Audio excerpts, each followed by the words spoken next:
March 14th, 1981, Savannah, Georgia. A woman named Rosa Delgado is pushing a grocery cart through the produce section of the Broughton Street Piggly Wiggly. Her 3-year-old daughter Isabel is right beside her, holding the side of the cart with both hands, the way toddlers do. Rosa reaches for tomatoes. She turns around. 12 seconds, maybe 15. She turns back. Isabel is gone. Not wandered off, gone. Not hiding behind the display, gone. Gone. Rosa screams.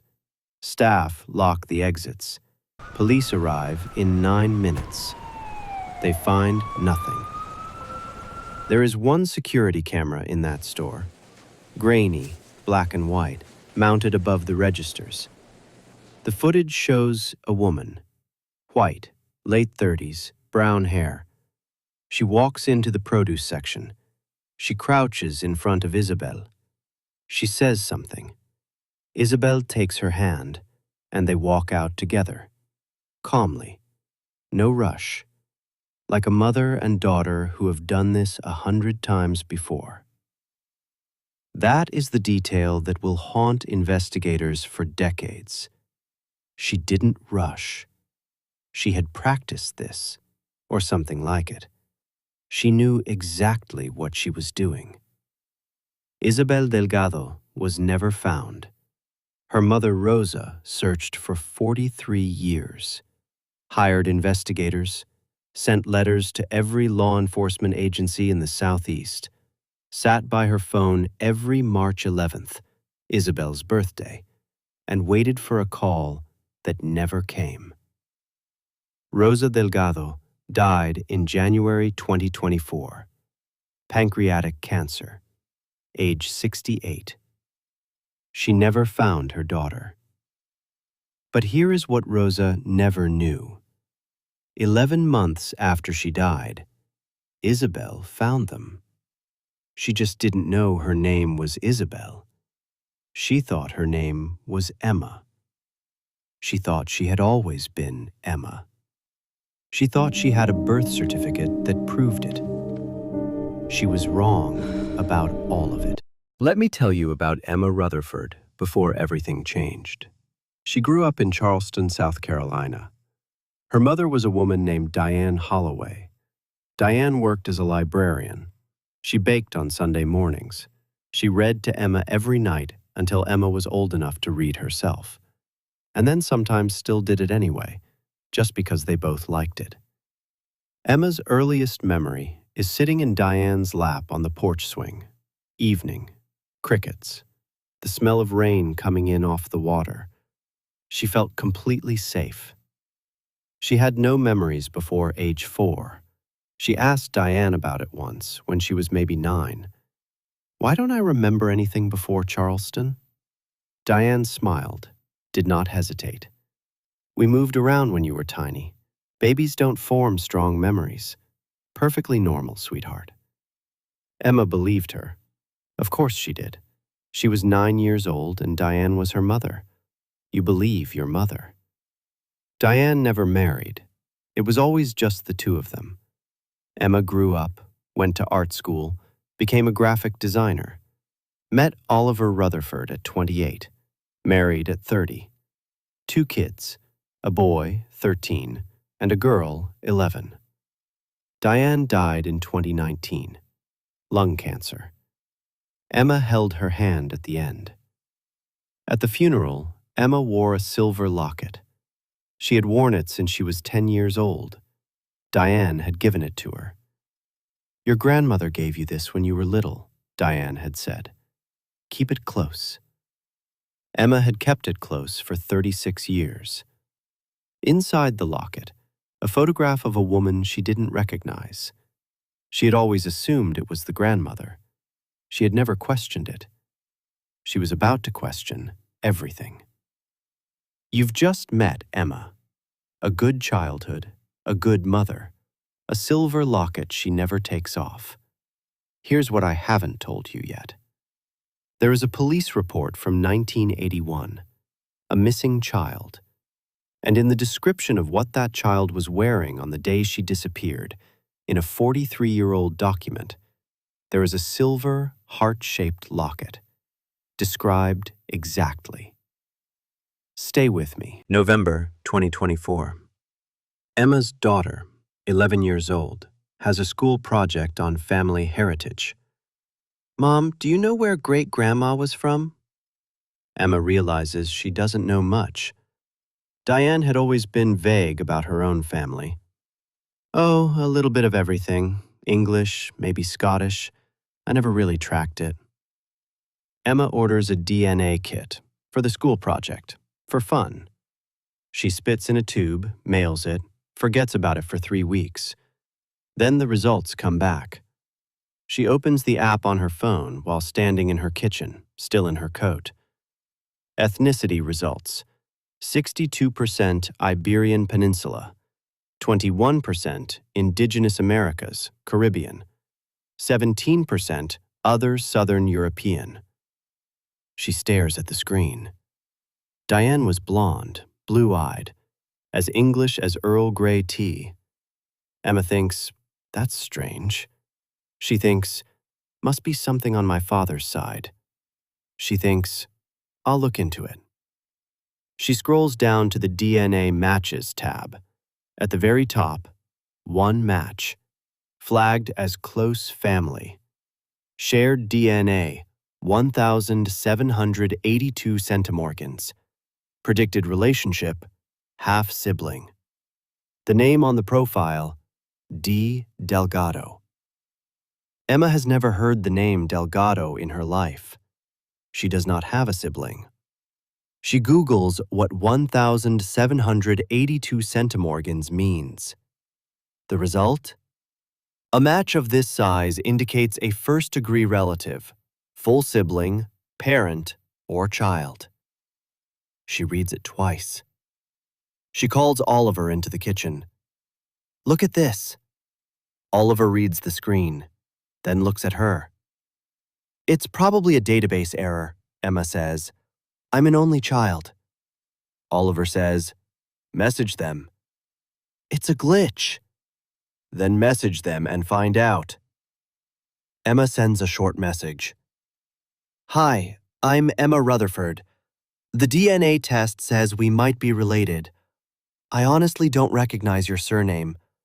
Is it possible we've met? Daniel Delgado gets the notification at 9:47 p.m. He is sitting in his living room in Savannah, TV on, not watching it. He has uploaded his DNA to 4 different genealogy databases, every year for 11 years. A detective told him in 2013, if she's out there and she ever does a test, you'll match. Just stay in the databases. He reads Emma's message 3 times. His hands are shaking. He types, Emma, my name is Daniel Delgado. I live in Savannah, Georgia.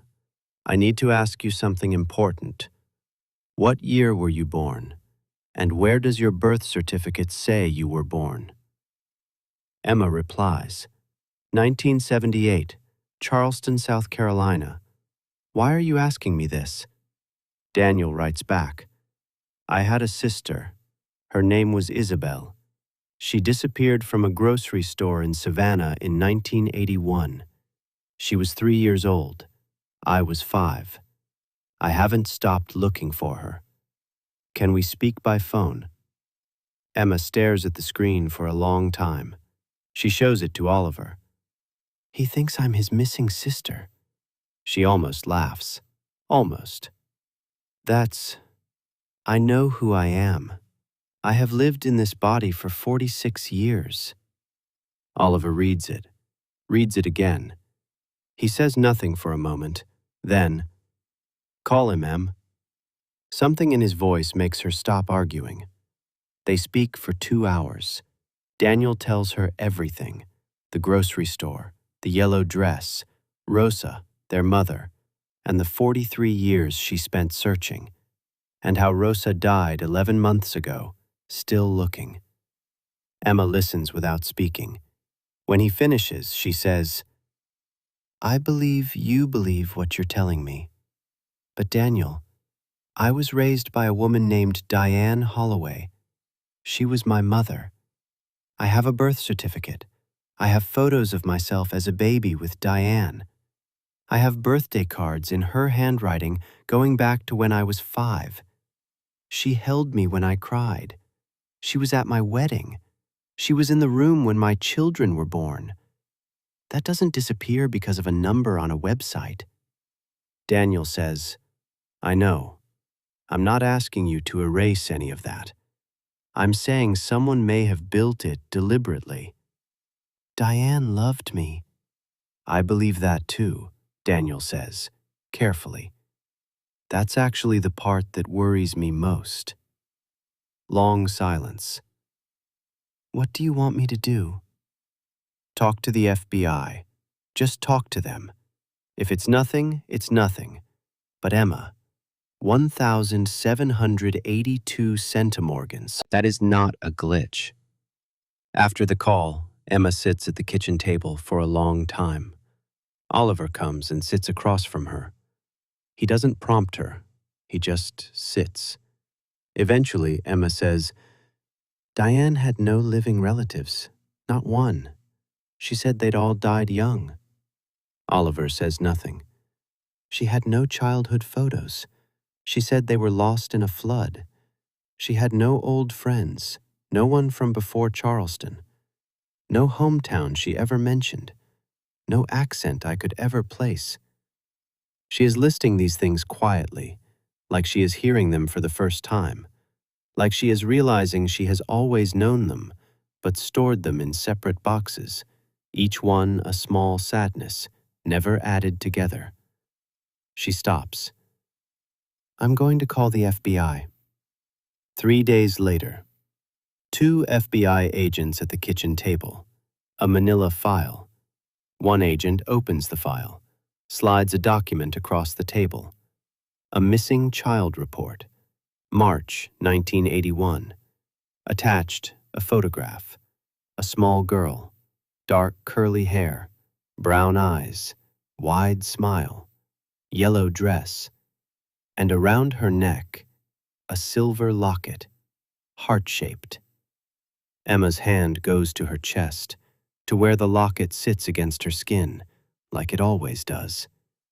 The agent reads from the report without looking up. Subject was wearing a silver heart-shaped locket at time of disappearance. Clasp engraved on reverse with initials IRD, confirmed birthday gift, age 3. Oliver picks up the locket from around Emma's neck. She lets him. He turns it over. On the back of the clasp, 3 worn initials, IRD. Emma has seen those marks 1,000 times. 1,000 times. She had always thought they were the jeweler's hallmark. She had never once asked. Isabel Rosa Delgado, the agent says. The room is completely silent. Emma looks at the photo of the little girl, at the locket in Oliver's hand, at the initials. She says, I need a minute. She walks to the back door, opens it, steps into the garden. She stands in the cold with her arms wrapped around herself, looking at nothing. Oliver watches her through the glass. She stays out there for a long time. When she comes back in, she is very composed. She sits down. She folds her hands on the table. Tell me who Diane really was. Before I tell you what the FBI found, I want you to do something. Think about everything Emma just listed at the kitchen table. No relatives, no childhood photos, no old friends, no hometown, no past. Now think about what you know about identity fraud in the pre-digital era, before everything was cross-referenced, before birth records were digitized, before a social security number could be checked against a database in real time. In 1981, if you knew what you were doing, you could walk into a county records office in a small town and request a copy of a dead child's birth certificate. A child who died before the era of computer records. A child who existed on paper, but nowhere else. You take that name, you build a life around it. You move somewhere no one knows you. You stay quiet. You raise your daughter, and you wait. You already know what the FBI found. You've known since I said she had no past. But what you don't know yet, what nobody knew, is how far back it started, and why. The FBI had been running a background check since Daniel's call. Diane Holloway first appears in public records in August 1981, 5 months after Isabel Delgado disappeared. Before that, nothing. No school records, no employment history, no social security trail before age 32. Because Diane Holloway was not a real person.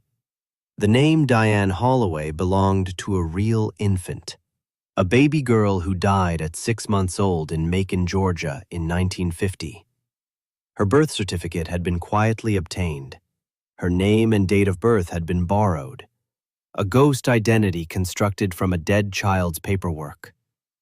The woman Emma had called Mom her entire life was not Diane Holloway. Her real name was Patricia Jean Hollister, born 1949, Macon, Georgia. Married briefly in her late 20s. Divorced 1974. No children. The FBI cross-referenced fingerprints taken with Emma's permission from items still in Diane's storage unit. They got a match. Patricia Hollister had a documented history at a fertility clinic in Atlanta. Records from 1978 to 1981. 14 failed IVF attempts. A clinical notation dated February 14, 1981. Patient advised that further treatment is not recommended. Prognosis is permanent infertility. 6 weeks later, Isabel Delgado disappeared from a grocery store in Savannah. 6 weeks. The woman on the security footage, white, late 30s, brown hair, completely unhurried, matched Patricia Hollister. She had taken her, driven north, built a false life around a stolen child, named her Emma, and raised her for 43 years. Emma sits completely still, then, very quietly, "She was never my mother." Biologically, no. She lied to me. Every single day. Yes. Emma nods once, slowly, the kind of nod that is holding a great deal back. Oliver reaches for her hand. She doesn't pull away, but she doesn't squeeze back either. She is somewhere else entirely. Let me show you how total the deception was. Patricia Hollister did not act impulsively. She planned. The FBI found evidence she had researched identity construction before March 1981. The dead infant's birth certificate had been obtained months in advance. A bank account under the Diane Holloway name was already open by the time she left Savannah. A rented house in Garner, North Carolina was already waiting. She moved twice in Emma's first 3 years, Garner first, then Charleston. Each move added distance, erased a little more trail. She had timed the taking with precision. Isabel was 3 years old, too young for solid memories, too young to know she had a name before Emma, too young to ask the questions that would unravel everything. Patricia had counted on all of that, and it had worked. By the time Emma was 5, 6, 7, she knew nothing but Diane.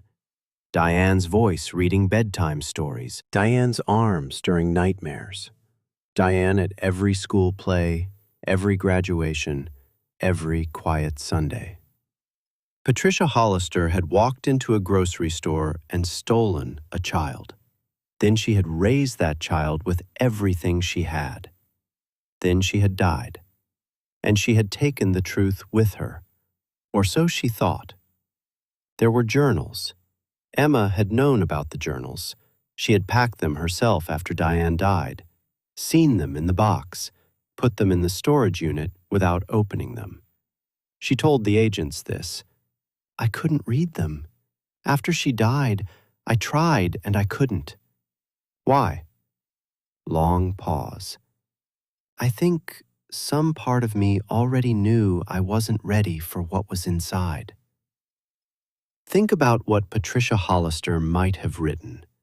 If she wrote nothing about the taking, if the journals are just recipes and weather and ordinary days, then she was a monster who felt no guilt at all. If she wrote everything, if she documented it, confessed it, agonized over it for 40 years, then she was something more complicated, something harder to hate. The agents opened the file. 6 journals, 1981 to 2019. 38 years of entries. Patricia Hollister had written in them her entire adult life. The agents read Emma select passages. She asked them to. She said she needed to hear it in Diane's voice before she could believe it. Journal, March 1981, 2 weeks after the taking. She slept through the night, first time. I lay on the floor beside her bed and listened to her breathe, and I thought, this is what I have been meant for. This is it. I know what I did, I know, but she is here, and she is safe, and she needs me, and I cannot undo it, and I am keeping her. Journal, 1987, Emma's 9th birthday. She asked me today why she doesn't look like me. I said she got her looks from her father's side. She accepted it completely. 9 years old, and she trusts me with every part of herself. I do not deserve that trust. I have never deserved it, but I am keeping it. I am a selfish woman, and I have always been a selfish woman. Journal, 1993. Emma is 15. She fought with me tonight over curfew. She said she hated me and slammed the door. 20 minutes later, she came back downstairs and said she was sorry, and we watched a film together, and she fell asleep on the sofa, and I covered her with the blue blanket, and I thought, this is what I stole from someone. Not just a child. These 20 minutes, this sleeping girl. I stole these moments from whoever loved her before me, and I cannot give them back. I will never be able to give them back. Emma says, keep going. Journal, 1996. Emma turns 18. 15 years I have been waiting for a knock at the door. 15 years. The knock never came. I don't know if that means I am safe, or if it means no one stopped looking. Emma wants to study art. She showed me a painting today. She has real talent, genuine talent, and I thought, this grew from the life I built her. Something real grew here. I am proud of her in a way that frightens me. I know I don't get to be. I know, but I am. Journal, 2010, Emma's wedding day. Emma got married today. I wore blue. Oliver is a good man. I walked her down the aisle because there was no one else to do it, and because I could not imagine not being there. I thought about her real family the whole time, whoever they are, what they missed, the first steps, the first words, the school plays, every single thing they were denied because I took her. I cried in the church bathroom where no one could see me. Then I dried my face, and I walked her down the aisle, and I told myself, at least she is loved. At least I gave her that. I know that is not enough. I have always known it is not enough. Emma puts her hand over her mouth. One more, the agent says. Journal, 2019, Hospital, final entry. 8 days before she died. I should have told her. I have thought about telling her every day for 40 years. Every morning and every night. I made reasons not to. I said she's too young. I said it will destroy her. I said later. I always said later. I know now there is no later left. I am a coward. I have always been a coward. I hope she forgives me. I hope she finds them. I hope it is not too late for her to have what I took. It is already too late for me. Stop, Emma says. The agent closes the file. Emma sits with her hands in her lap. She does not cry, not here, not in front of anyone. She knew every single day. Yes. She chose it every single day. Yes. Emma nods, once, like a door quietly closing.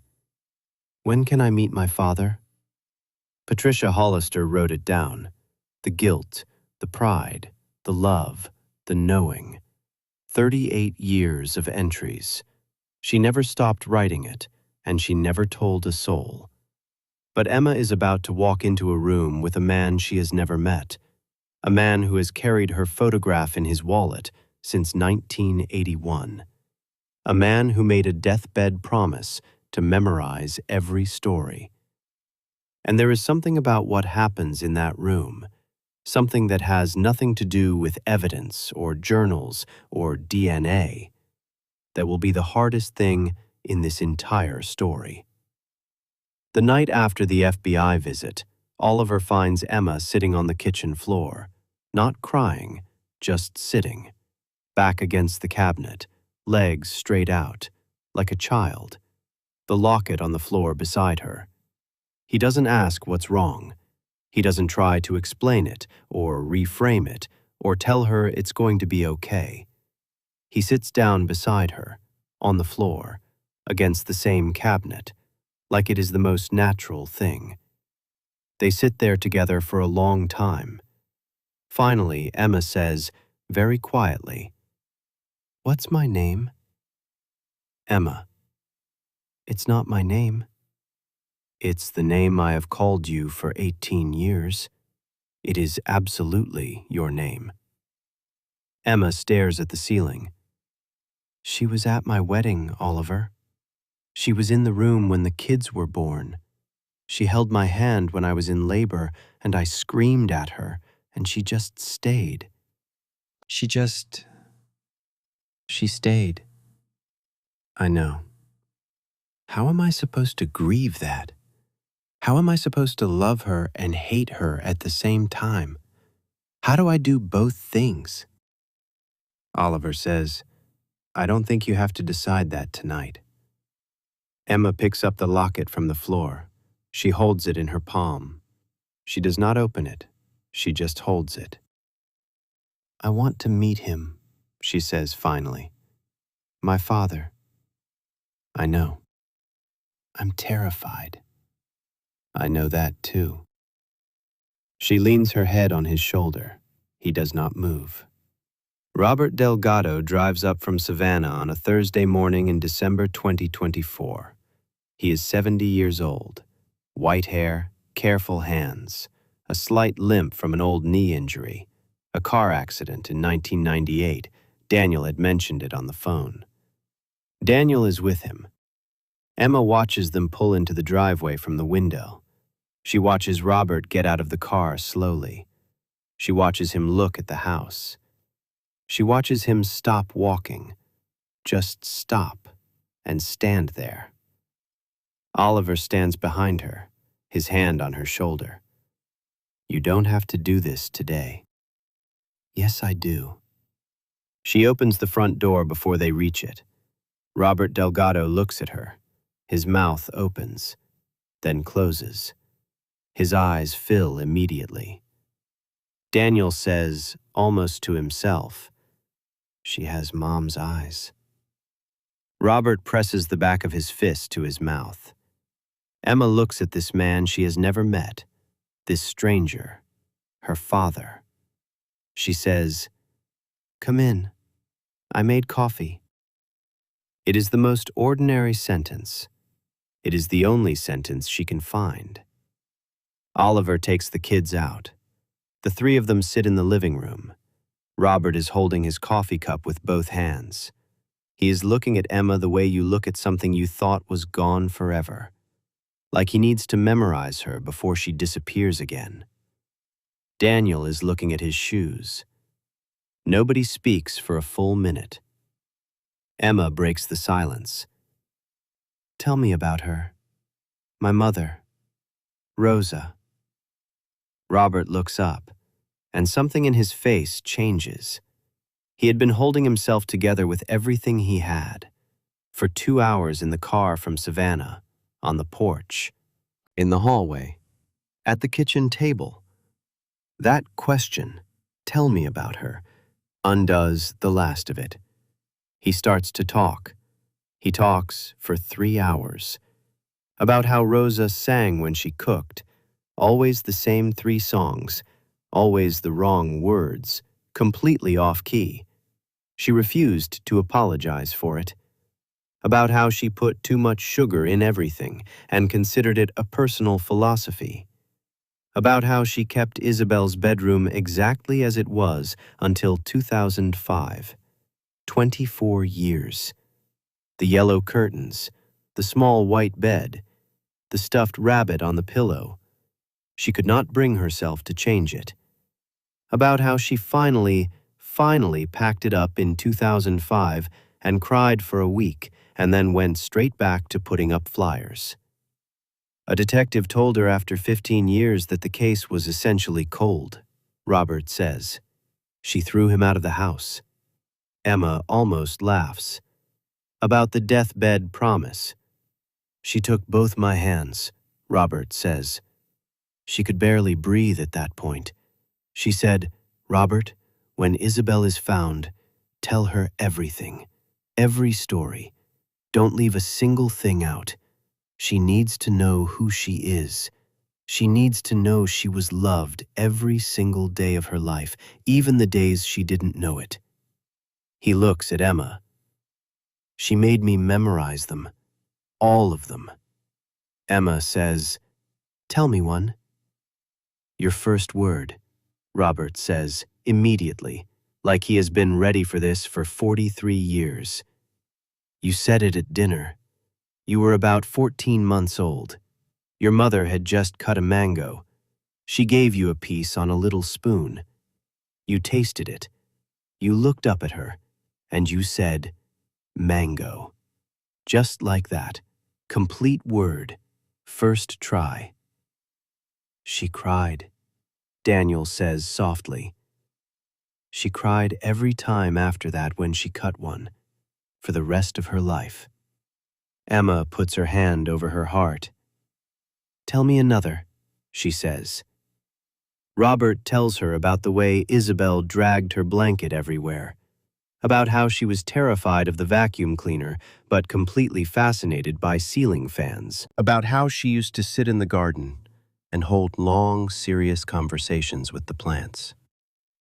Rosa used to whisper good night to the ceiling fan above Isabel's bed, Robert says, for years after she was gone, just in case. She said, "You never know where a voice can travel."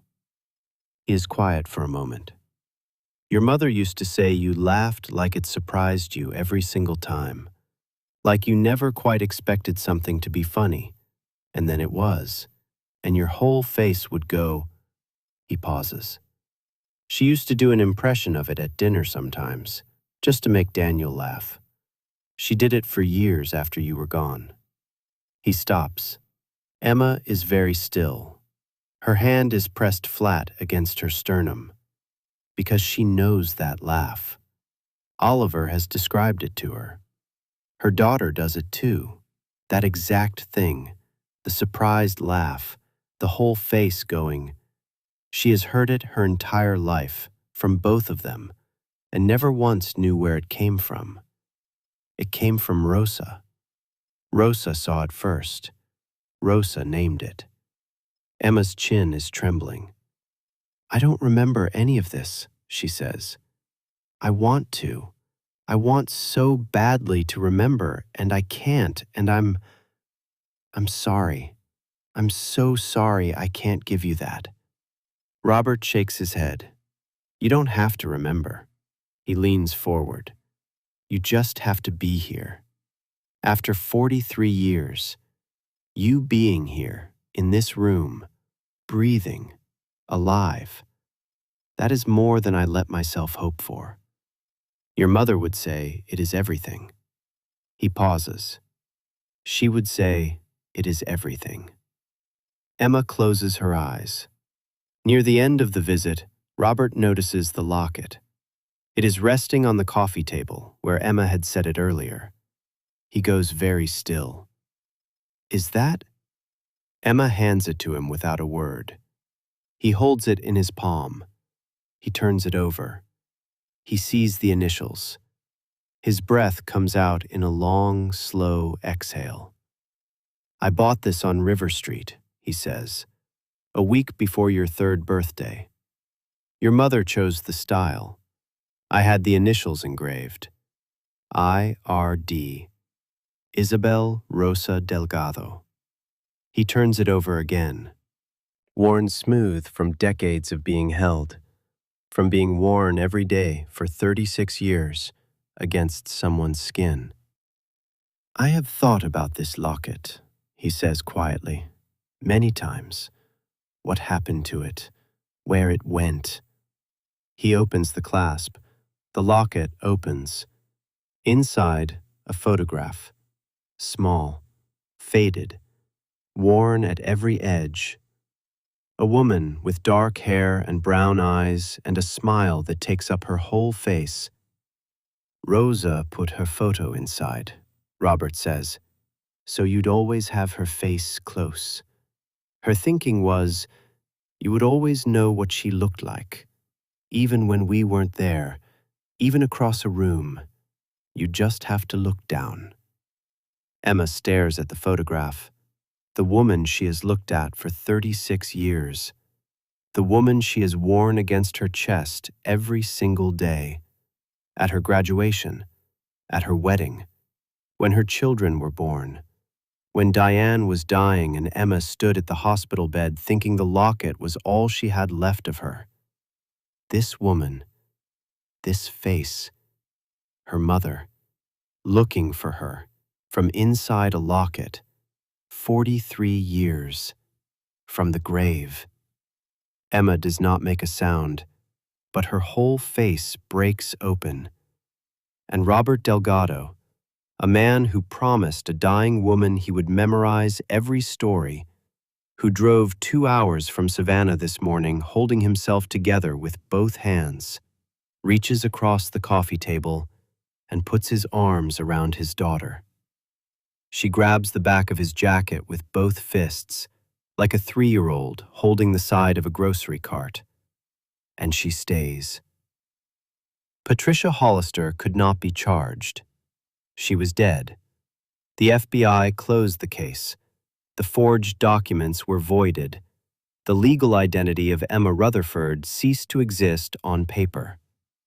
Emma chose both. Her legal name is now Isabel Emma Rutherford. She kept Emma because that is who she is. She took Isabel back because that is who she was. She visits Savannah now. She has stood at Rosa's grave. She brought the locket.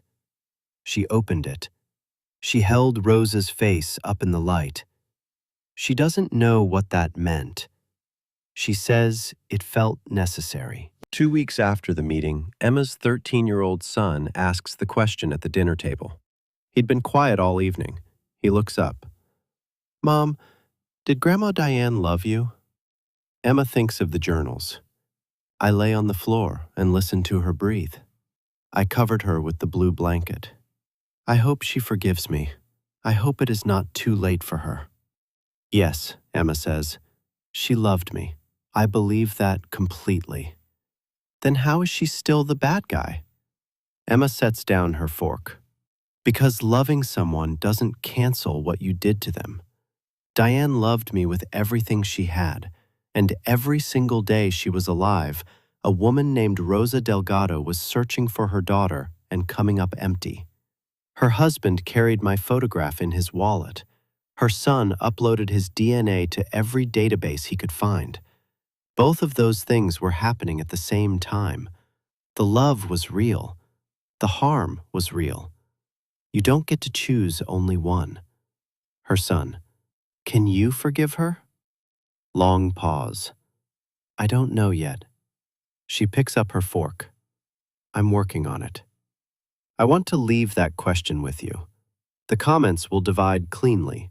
Half will say, Patricia Hollister stole 43 years, stole a childhood, stole a mother's last decade.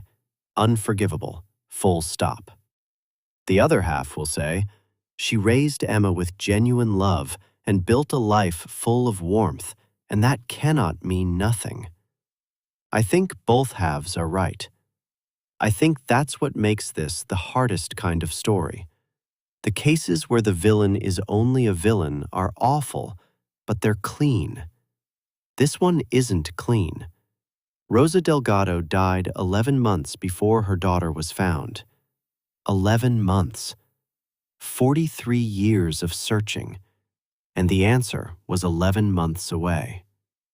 Right now, there are families like the Delgados, people uploading their DNA to every database they can find, people with wallet photographs, people counting the months.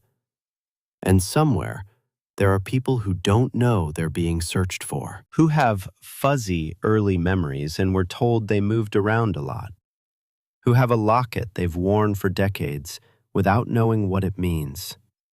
The technology exists. The databases are full. The answers are there.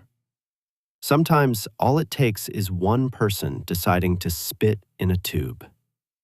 Don't let another Rosa run out of time.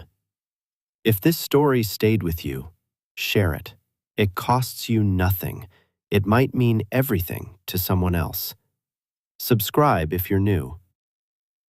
Emma said this to her therapist 6 weeks after meeting Robert and Daniel. She said, I have 2 mothers. One of them kidnapped me. One of them died searching for me. They never met. They never will. And I have to carry both of them, love both of them, and grieve both of them, and be angry at both of them, all at the same time. There is no framework for that. There is no word for it. I just have to carry them both. She paused. And I will.